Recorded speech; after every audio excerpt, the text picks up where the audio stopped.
So boom, you see the pic on the screen. Waka Flocka is beat up. And he says, can't believe nobody helped me fight 10 dudes off. I'm still standing 10 toes. He said, but I'm still standing 10 toes. So he got whooped on, right? And he took a picture and he uploaded it. 10 guys. Now, when I seen this, I was skeptical. And the reason I was skeptical is because Waka Flocka's supposed to be like on this peace wave. He been cool for years. You ain't heard about him and no rap beef, no beef or nothing like that. So that's one reason why I was skeptical about it. But the second thing that I wondered is, okay, let's pretend it is true. Where was he at that 10 dudes felt the need to jump him? 10 dudes. So that was my thought process on it. But hours later, probably 2, 3 hours later, he comes out and he makes this video.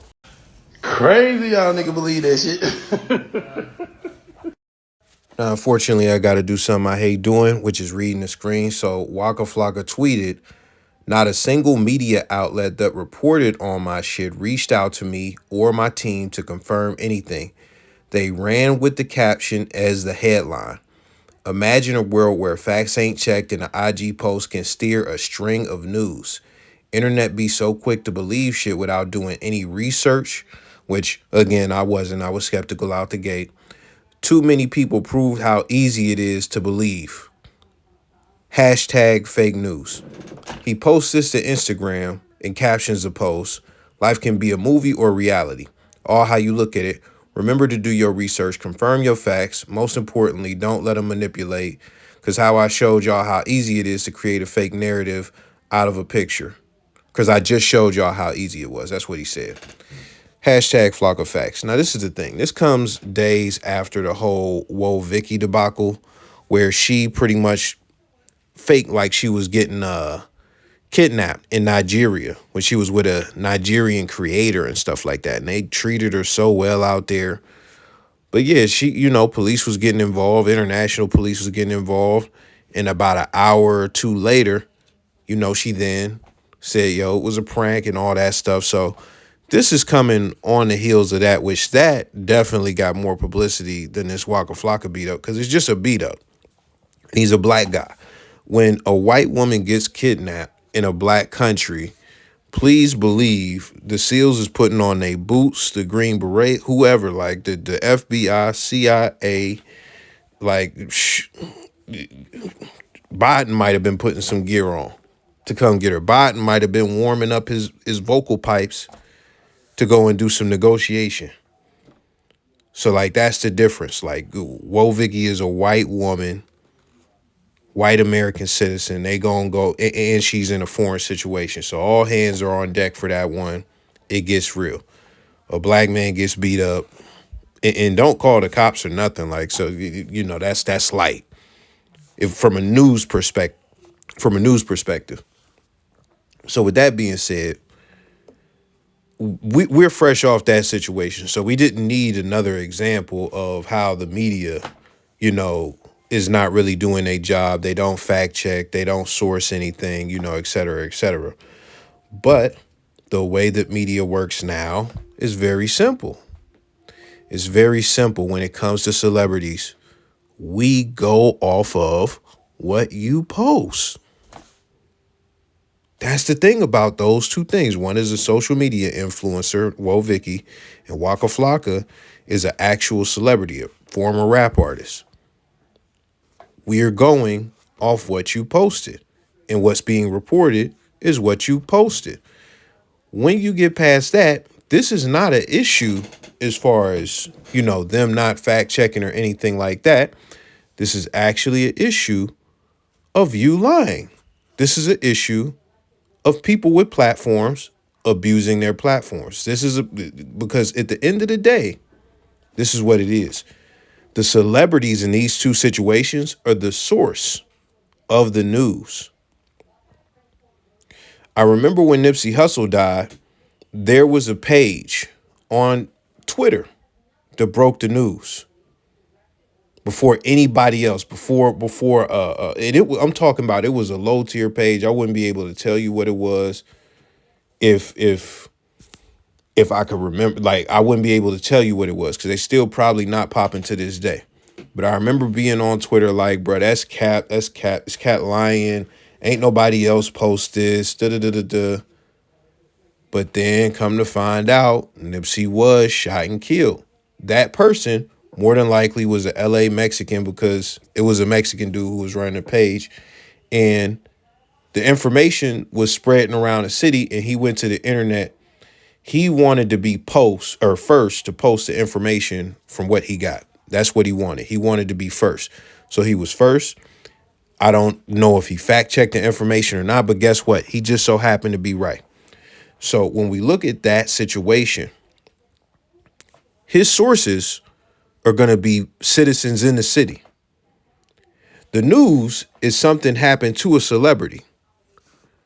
The person that he got it from, as far as the news, and the person delivering the news, the Mexican blogger, they aren't the celebrity. So there we have an actual media situation where, okay, this guy is reporting something on a celebrity and the source is not the celebrity. So we get into integrity at that point. We get into integrity. If he had have been wrong, which he took a risk, I'm sure he took a risk because I'm sure he probably wasn't there. But if he had have been wrong, that would have taken a shot at his journalistic integrity, at his platform's integrity, as far as, a media outlet or just a blog or whatever, a Twitter blog, whatever. But being that he was right, I'm sure that helped his credibility to some degree. But, I'm sure he's not that poppin' today, because I'm not aware of him or anything like that. But when you look at that situation, that is an actual media situation.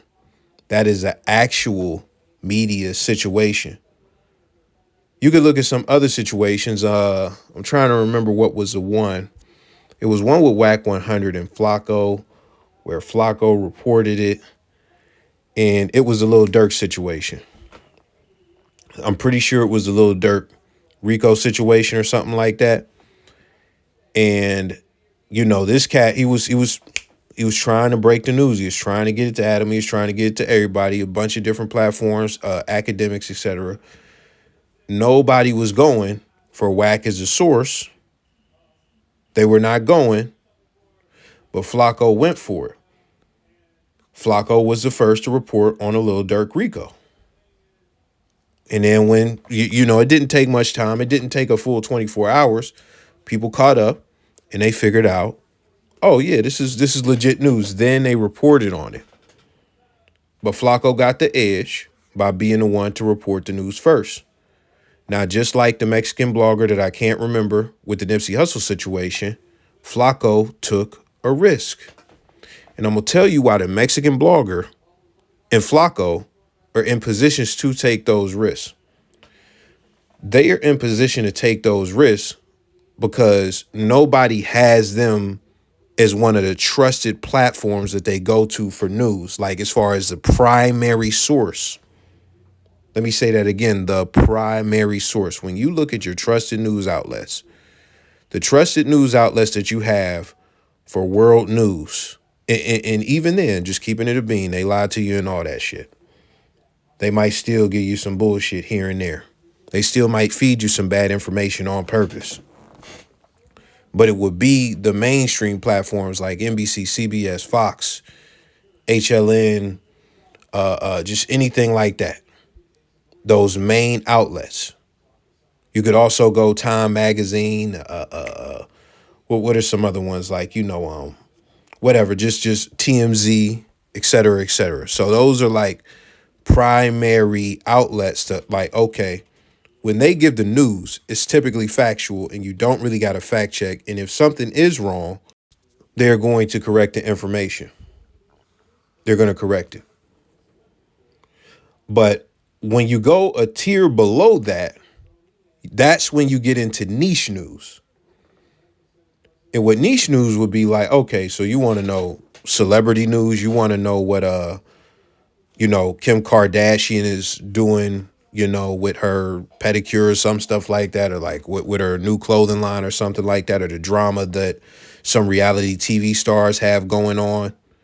If you want to know girly celebrity news like that, Shade Room specializes in that niche news. You're not going to go on MSNBC and see something about, a bad baby, getting beat up by her man, because they don't care about that. That's not important to the majority of Americans to where it needs to be news on MSNBC or CBS or Fox. So when you get past that, we got the niche news, and then you look at like, oh, I want to know what's going on in hip hop. You go to academics. Now, when you get to niche news, you then have lower tiers of news. Flocko would be one of the Flocko and a Mexican blogger and a few other platforms would be those lower tiers of niche news. So when you get to those, you go to those, and the thing that separates them, the good ones, from somebody like academics, when academics came in the game, he had to establish this lane to some degree because he was on YouTube, but the bloggers was blogging. So his main competition at the time was College Kid, and what they was covering was a lot of the Chicago stuff that Double XL and All Hip Hop and all these other bigger media platforms weren't covering. So they created a lane, but academics created the lane on YouTube because nobody was really going hard on YouTube with the news for real. So once he became number one, once he became the guy, once he got to a certain plateau, what he did was he transitioned. He already was doing stories about all types of rappers and stuff like that, but he stepped away from the Warren Chirac page and a lot of the Chicago stuff and started reporting more on mainstream stuff. So guess what? That left a void. That left a void. So then you had people like Gerbo, TX, and people like that who took a lot of those top spots, right? They took a lot of those top spots. Dom is live and stuff like that, and they were reporting on the niche news. They were reporting on the stuff that academics was just not going to cover. And that's where we're at. When we look at somebody like Flocko, he has the ability to take those risks because he's a part of a niche, which is hip hop news. And what he is doing right now, he's pretty well established at this point, but still he's not on that academics level. He is still trying to level up.